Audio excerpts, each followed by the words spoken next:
मुंबई महापालिकेसाठी भाजप आणि शिवसेना एकत्र गटनोंदणी करणार असल्याची माहिती मिळते। सोमवारी शिवसेना आणि भाजपचे नगरसेवक हे मुंबई महापालिकेमध्ये जमतील। त्यानंतर मुंबई महापालिकेमधून कोकण भवनाला एकत्र गटनोंदणीसाठी नगरसेवक जाणार असल्याचं समजतंय।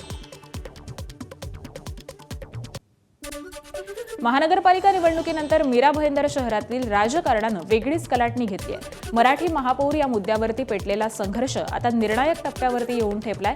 गेल्या काही दिवसांपासून मराठी एकीकरण समितीकडून मराठी महापौर द्यावा अन्यथा रस्त्यावरती उतरून आंदोलन केलं जाईल असा ठाम इशारा दिला जात होता। मात्र कालच्या घडामोडींमुळे भाजपनं हा इशारा साफ धुडकावल्याचं स्पष्ट झालंय।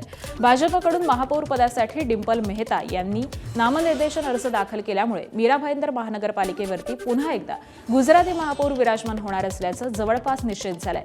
त्याबरोबरच उपमहापौर पदासाठी ध्रुवी किशोर पाटील यांचं नाव पुढे करण्यात आलंय। या निर्णयामुळे मराठी समाजामध्ये तीव्र असंतोषाची लाट उसळली आहे। येत्या 3 फेब्रुवारीला उग्र आंदोलन छेडण्यामध्ये येणार असल्याचा इशारा हा मराठी एकीकरण समितीचे अध्यक्ष गोवर्धन देशमुख यांनी दिलाय। या आंदोलनामध्ये मनसे आणि ठाकरे सेना देखील सहभागी होणार असल्याचं त्यांनी स्पष्ट केलंय। आमची भूमिका स्पष्ट आहे। याला आम्ही विरोध करणार। 3 तारखेला असं एकीकरणनी हे केलंय, डिक्लेअर केलंय की आम्ही मोर्चा काढणार, मोर्चा आम्ही काढणार। त्यामुळे मराठीसाठी हा कुठला पक्षाचा विषय नाही, हा मराठी माणसाचा विषय आहे। महाराष्ट्रामध्ये मला फक्त तुमच्या माध्यमातून देवेंद्र फडणवीस असतील, आमदार जे सभागृहामध्ये बसत असतील त्यांच्यासाठी चेतावणीची घंटा आहे, लक्षात घ्या। आणि आज डिंपल मेहता अखेर अधिकृतरित्या त्यांनी महापौर पदाचा अर्ज भरलेला आहे आणि सगळीकडे माध्यमावरती ते तुम्ही दाखवलेलं आहे। आम्ही याचा निषेध करतो।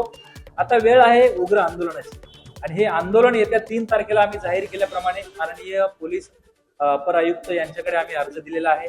पोलिसांना देखील आम्ही अर्ज दिलेला आहे, महानगरपालिकेला अर्ज दिलेला आहे। हे आंदोलन हा जो मोर्चा आहे 3 फेब्रुवारी रोजी होणार आहे आणि जर मराठी माणसाला वाटत असेल की हे शहर आपले मराठी म्हणून टिकली पाहिजे तर मला खात्री आहे की हे शहर टिकवण्यासाठी, मराठी अस्तित्व टिकवण्यासाठी हा लढा मोठा होईल। एबीपी माझा, उघडा डोळे बघा नीट।